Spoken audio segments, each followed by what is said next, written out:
దర్శనంకి వెళ్ళి వస్తారు.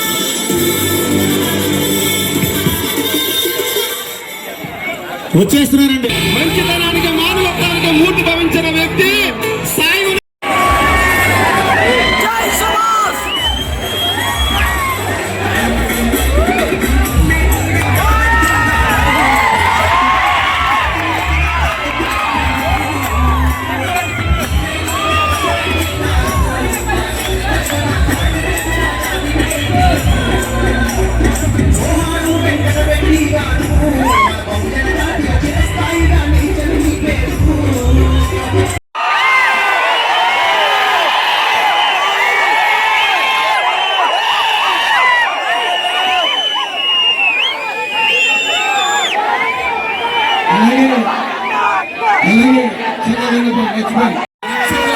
కదిలొచ్చిన మీ అందరికీ కూడా శిరస్సు వంచి నమస్కారాలు తెలియజేసుకుంటున్నాను.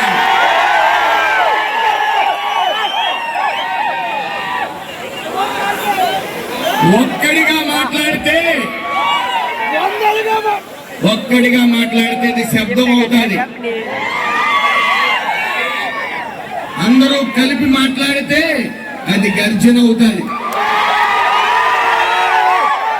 సమస్య వచ్చినప్పుడు అందరూ ఒక చోటకి చేరి వనభోజనాల పేరుతో ఒక గర్జన, ఒక సింహ గర్జన అవుతుంది. అది లాస్ట్ లో మనం 3 సంవత్సరాల్లో మనం ప్రూవ్ చేసాం. కోనసీమ అల్లర్లు జరిగినప్పుడు పొలంలో చాలా మంది అమాయకులు ఇరుక్కుపోయారు కేసుల్లో.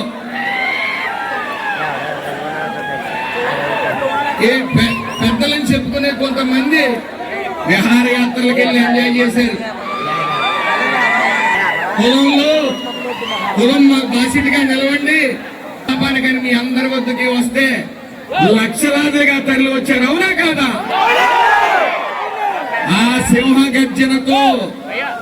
సింహగర్జనతోనే అలాగే గుత్తుల సాయి గారికి, పిల్లి నిర్మల గారికి, అలాగే గుత్తుల మీరా కుమార్ గారికి, రెడ్డి సుబ్రహ్మణ్యం గారికి, ఇచ్చేసిన మిగిలిన పెద్దలందరికీ కూడా, చల్లకి వేణుగోపాల్ గారికి, అలాగే